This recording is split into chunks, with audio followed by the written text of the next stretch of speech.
Biden rolls out foreign policy, national security team. President-elect Joe Biden names members of his cabinet, appointing experienced foreign policy and national security experts to key posts in line with his pledge to restore US global ties and standing as a world leader. In choosing foreign policy veterans, Joe Biden is seeking to upend President Trump's war on the so-called deep state that saw an exodus of career officials from the government. President-elect Joe Biden has moved to fill out his national security team with a raft of appointments to top positions that signal his intent to repudiate the Trump administration's America First doctrine. The 6 picks announced on Monday, almost all of them alumni of the Obama administration, represent a fundamental shift away from President Donald Trump's policies and personnel selections. They also mark a return to a more traditional approach to America's relations with the rest of the world and reflect Biden's campaign promises to have his cabinet reflect the diversity of the American population. In choosing foreign policy veterans, Biden is seeking to upend Trump's war on the so-called deep state that saw an exodus of career officials from the government.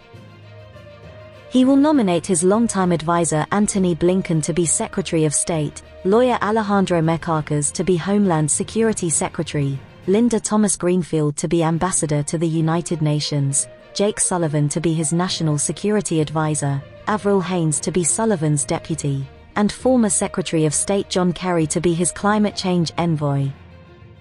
"We have no time to lose when it comes to our national security and foreign policy," Biden said in a statement. These individuals are equally as experienced and crisis-tested as they are innovative and imaginative. Biden's crisis-tested leaders. The choices also suggest Biden intends to make good on campaign promises to have his cabinet reflect the diversity of the American population, with Greenfield, a black woman, at the helm of the U.S. mission to the United Nations, and Mayorkas, a Cuban-American lawyer who will be the first Latino to lead Homeland Security. They are experienced, crisis-tested leaders who are ready to hit the ground running on day one, the transition said in a statement. These officials will start working immediately to rebuild our institutions, renew and reimagine American leadership to keep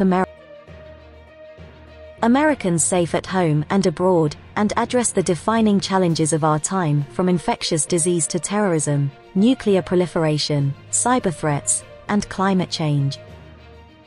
In making the announcements, Biden moved forward with plans to fill out his government even as Trump refuses to concede defeat in November's third election, has pursued baseless legal challenges in several key states, and has worked to stymie the transition process.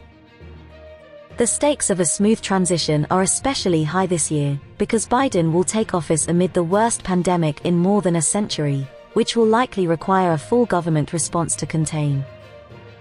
This combination of pictures created on November 23, 2020, shows Joe Biden's top cabinet picks starting with Linda Thomas-Greenfield, Avril Haines, Antony J. Blinken, Alejandro Mayorkas, and John Kerry.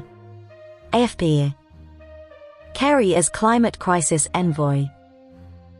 Perhaps the best known of the bunch is Kerry, who made climate change one of his top priorities while serving as Obama's Secretary of State.